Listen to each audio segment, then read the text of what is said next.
और अखबार होने का डर दिखाकर उनकी जमीन 20-20, 25-25 लाख रुपए एकड़ में खरीद ली। लेकिन क्या कांग्रेस के टाइम में वो गूंगे बनकर रहे थे?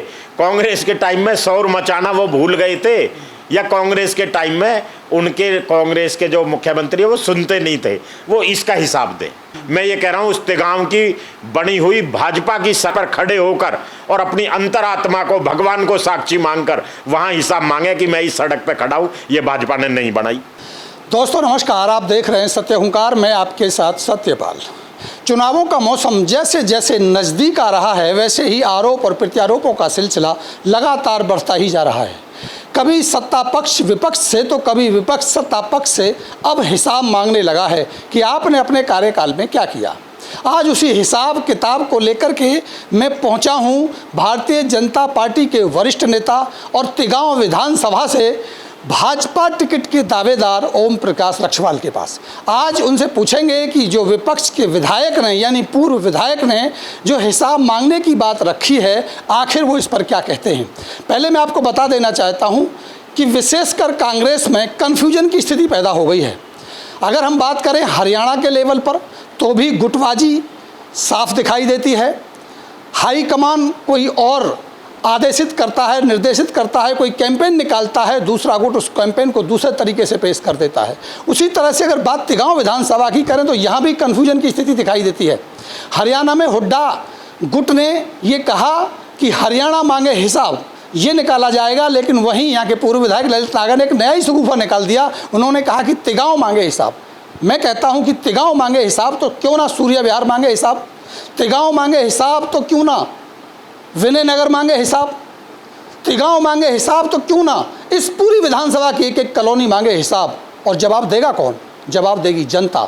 और इस जवाब देने में वक्त कम बचा है और मेरे पास भी वक्त की कमी है, इसलिए मैं ले चलता हूं आपको सीधा ओम प्रकाश रक्षवाल जी के पास। बहुत बहुत स्वागत सर। सबसे पहले नमस्कार जी, सत्य हुंकार के सभी दर्शकों को बहुत बहुत नमस्कार। सतपाल जी, आपका बहुत बहुत धन्यवाद, आभार। सर जी, बहुत सारे आरोप प्रत्यारोप लगने लगे, अब तो हिसाब मांगा जाने लगा।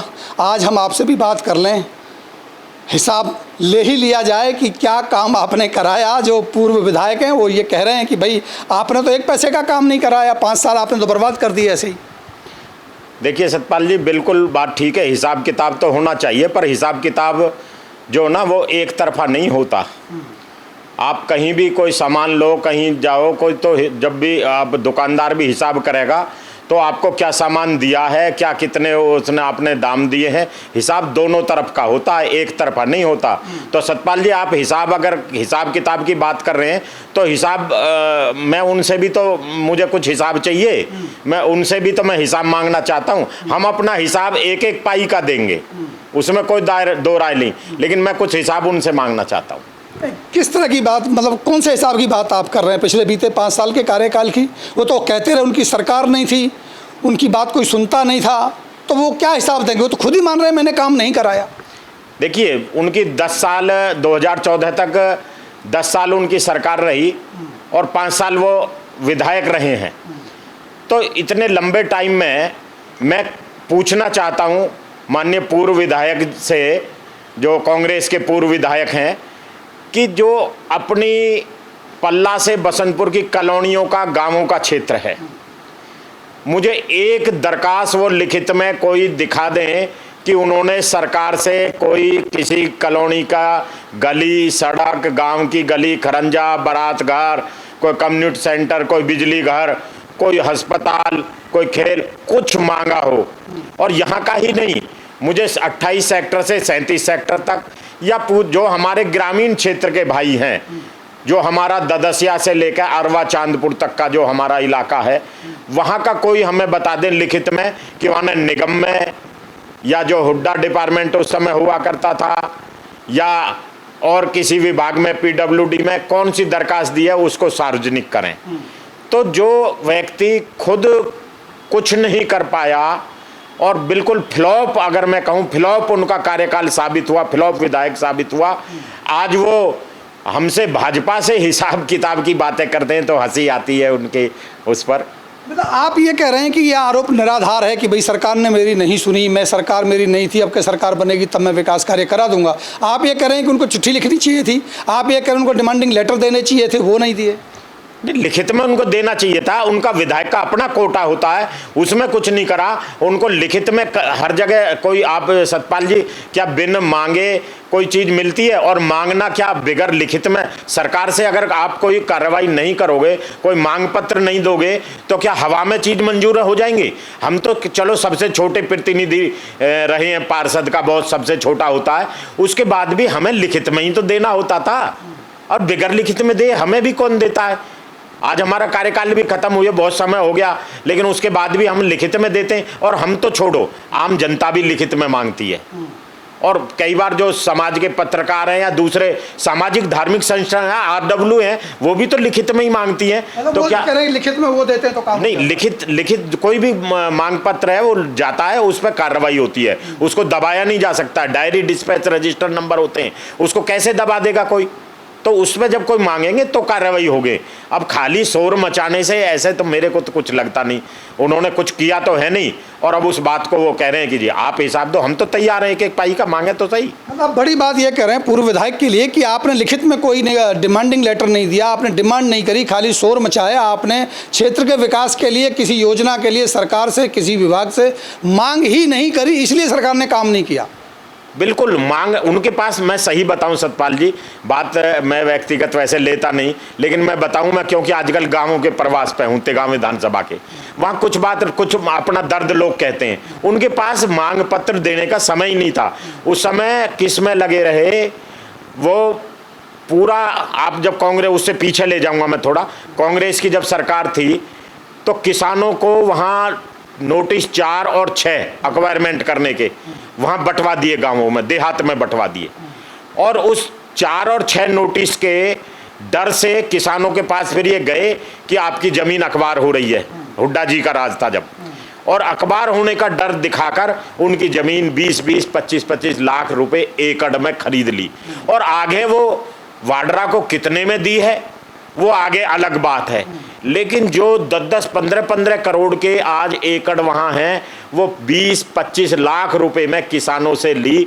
वो धन जो आया, उस धन को उस समय उसको प्रॉपर्टी में लगाकर उसमें इतने व्यस्त रहे कि मांग पत्र देने की उन पर समय ही नहीं बचा। जो कांग्रेस टाइम में जो इकट्ठा किया सौदा किसानों, अब मैं जा रहा हूँ, किसान कह रहे हैं इस बात को कि जी हमारे बहुत सस्ते में जमीन लूट ली उस समय। तो उस समय का जो सारा वो था, उसमें जब विधायक बने तो उस पैसे को घुमाने में अपना लगे रहे, उन पर समय ही नहीं था कि इस तरह को देखें। बड़ी बात आप कह रहे हैं कि भाई उस समय अपनी ज़मीन खरीद बिक्री के कारोबार में लगे रहे। अब सवाल ये भी उठेगा कि आपको 5 साल का मौका मिला, अभी जो 5 साल बीता, आप बार बार कोरोना का बहाना लेते हैं। वो सरकार का लेते थे, आप कोरोना का बहाना लेते हैं कि सब 2 साल तो कोरोना में निकल गए, हम काम क्या कराते। अगर आपसे बात की जाए कि आपने क्या काम कराए, 3 साल मिले, 4 साल मिले, जो साल भी मिले, उसके बारे में भी जनता एक बार जानना चाहिए।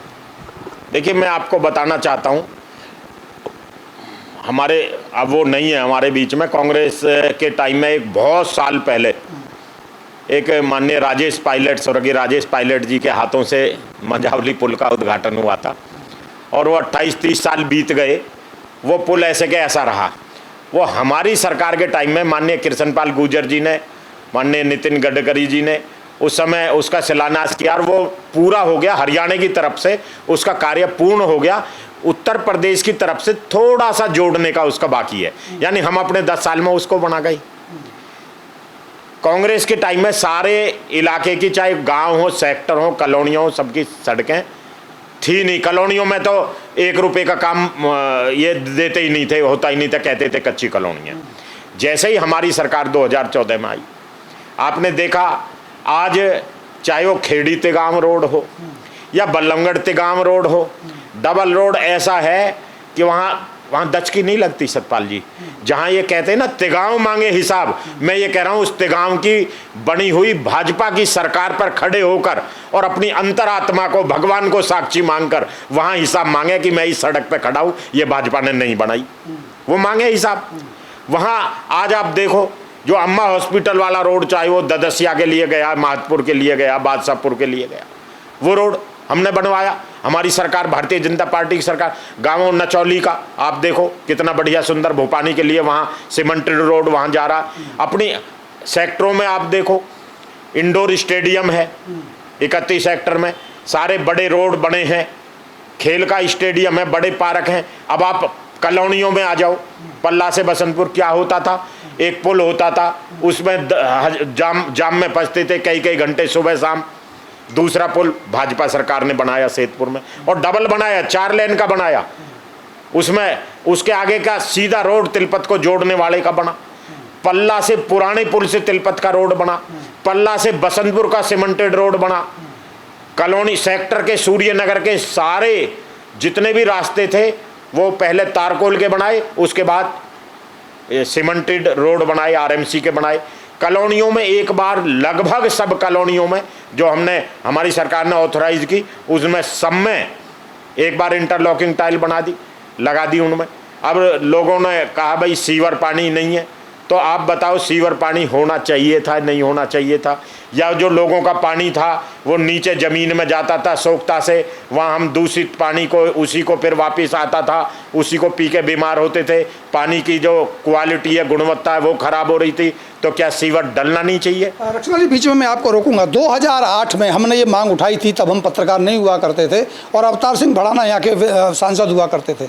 हमने ये हिसाब लगा के उनको बताया था कि उस समय 2.5 से 3 लाख की पॉपुलेशन यहाँ रहती है, निकासी बाहर नहीं है सीवरेज की, वहीं से पानी दोहन करके वहीं निकाल के वहीं इस्तेमाल करके सीवेज का पानी बना के लाखों लीटर पानी ज़मीन में डाल दिया जाता है। तो मैंने एक भाषण भी दिया था, मैंने कहा था कि इससे बड़ा नर्क नहीं हो सकता कि हम उस इलाके में रहते हैं जहाँ वहीं का पानी पीकर वहीं सीवर की लाइन छोड़ देते हैं। ये मांग 2008 से लगातार उठ रही थी। मैं निश्चित रूप से इसमें प्रशंसा करूँगा, वो आपने कराया, किसने कराया मैं इसमें नहीं जाता, लेकिन निश्चित रूप से सीवर लाइन का जो काम इस पूरे क्षेत्र में हुआ है ये वाकई प्रशंसा का के योग्य है, इसमें कोई शक नहीं। देखिए, मैं वही बात कह रहा हूँ कि जो पानी जो कॉलोनियों में, गांवों में जो लेटरिन के टैंक, उनका पानी भी नीचे सोखता से जा रहा था, और कहीं ना कहीं उसकी मांग तो होती थी लेकिन करता कोई नहीं। लेकिन 2014 में चौधरी कृष्णपाल गुर्जर जी के सांसद और मंत्री बनने के बाद देखो उन्होंने फरीदाबाद की तरफ वो इन चीज़ों पर ध्यान दिया है, और हमारी अमृत योजना के तहत हमारी इन कॉलोनियों में जो हम मांग करते थे वो सुनी है। तो चौधरी कृष्णपाल गुर्जर जी ने इनमें सीवर और पानी के लिए पैसा लेकर आए, और लगभग हिसाब की बात कर रहे हैं 150 करोड़ रुपए, तो मैं बता दूं पल्ला से बसंतपुर के इन सीवर लाइनों के लिए ही इनमें ये सीवर का काम हुआ है।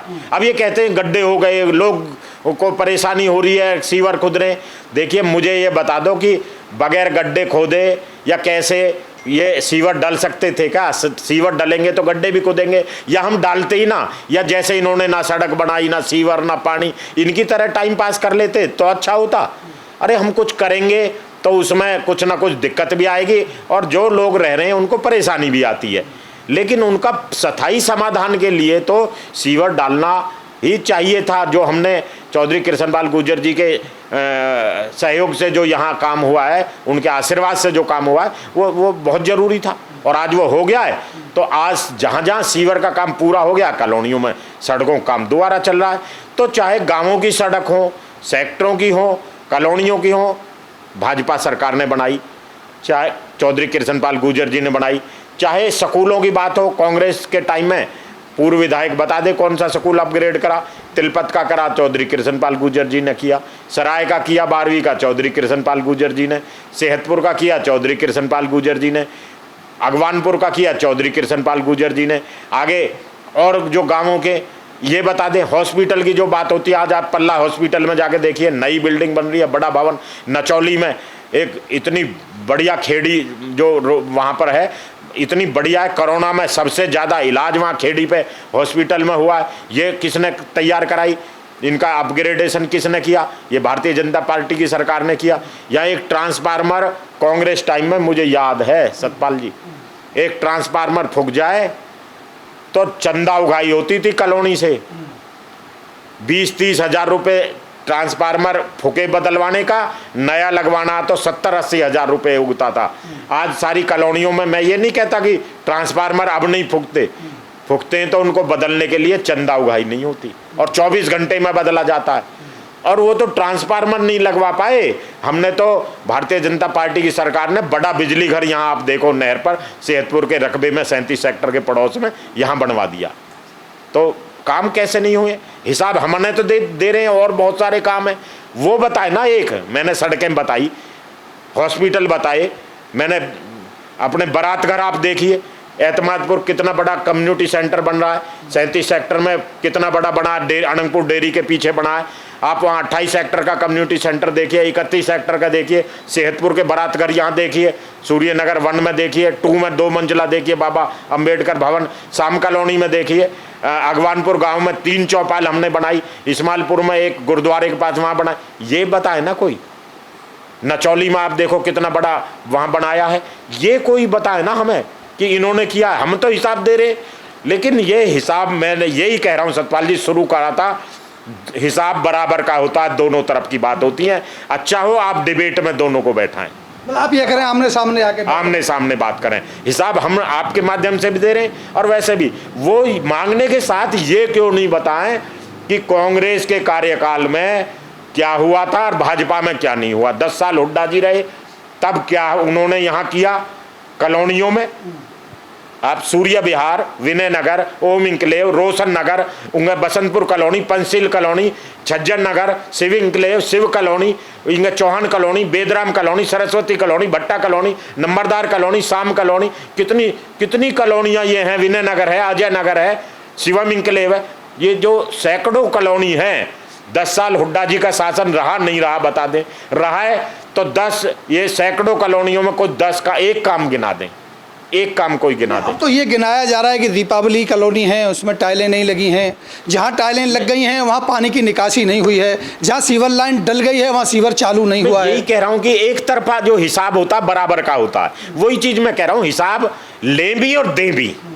हिसाब लिया भी जाता है, दिया भी जाता है। ऐसा नहीं होता कि भाई ये काम नहीं हुआ, इसे तो कोई बता देगा, ये दिक्कत है कोई बता देगा। साथ साथ ये भी बता देना चाहिए कि हमारी 10 साल सरकार रही, हमने ये किया, और भाजपा की रही तो ये नहीं हुआ।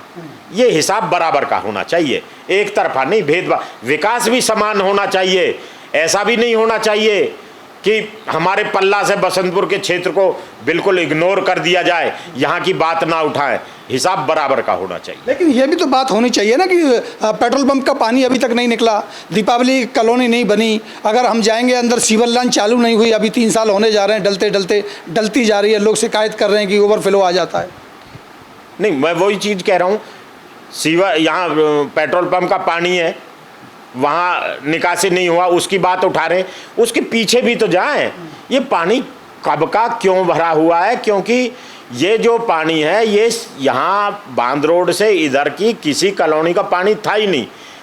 ये मैं ये नहीं कहता कि भाई पानी तो कहीं का भी कहीं आ सकता है, लेकिन ये पानी कांग्रेस के टाइम में ही पहले उधर से जो कभी पुराना जो चला आ रहा था वो था। इसे तो हमने रोकने के लिए इसको 2 तरफ ढलान बनाया, हमारी सरकार ने। आज आप देखो बांध रोड से और पल्ला थाने तक हमने नाले इसकी सीमेंटेड चौड़ा नाला बना चुके, और इधर नाले का काम पूरा होने वाला है। इधर सूर्यनगर 1 से नाले से चल रहा है और ये अभी यहाँ बांध रोड तक चला जाएगा। जब ये नाला बन जाएगा इसके बाद इस सड़क का 2 करोड़ 29 लाख रुपए का इसका अभी टेंडर हो गया है, और ये जैसे ही नाला पूरा होगा तो ये रोड भी ऊंचा उठ के बनेगा और चौड़ा बनेगा। तो यही तो कह रहे हैं कि उन्होंने शोर मचाया था, एक दिन वो बैनर लेके निकले थे, इसीलिए आपने 2 करोड़ रुपए मंजूर करवा दिया, वरना तो करते ही नहीं। ये भी एक हंसी की बात आती है सतपाल जी। उनका शोर मैं पहले भी आपसे कहा था, उनका शोर हम भाजपा वाले सुन लेते हैं, काम हो जाता है। लेकिन क्या कांग्रेस के टाइम में वो गूंगे बनकर रहे थे? कांग्रेस के टाइम में शोर मचाना वो भूल गए थे, या कांग्रेस के टाइम में उनके कांग्रेस के जो मुख्यमंत्री वो सुनते नहीं थे? वो इसका हिसाब दें कि वो शोर उस समय कहाँ था उनका। चलिए, ये हिसाब हम उनसे भी मांगने की कोशिश करेंगे और कहेंगे आपकी बात, और मेरा वीडियो वहाँ तक जाएगा, वो सुनेंगे लोग, आप भी सुनेंगे। जो जनता है वो सुनती है और समझती है और इस वीडियो को आगे भेजती है कि रक्षवाल जी चुनौती दे रहे हैं कि अगर पूर्व विधायक आमने सामने कैमरा लगा के सवालों के जवाब दें तो जनता को असलियत पता चले, और आने वाले 2 महीने के बाद जब चुनाव हो तो इन दोनों को ही हिसाब जनता दे, और जनता ही हिसाब देती है, जनता ही हिसाब देगी। आरोप प्रत्यारोप दोनों तरफ से सुने जाएंगे, पूर्व विधायक ने क्या किया और अभी जो भाजपा ने क्या किया, इस सब का हिसाब अगले 2 महीने में जनता करने वाली है। सवाल सबसे बड़ा यही है कि किसको इसका सही जवाब मिलेगा, इसका इंतज़ार हम भी करेंगे, आप भी करिए। लक्ष्मण जी, आपने समय दिया, इसके लिए आपका बहुत बहुत शुक्रिया। बहुत बहुत धन्यवाद सत्यपाल जी, आपका, आपके सत्य हुंकार के सभी दर्शकों का बहुत बहुत आभार। कुछ और सवालों के साथ एक बार फिर मिलेंगे। नमस्कार।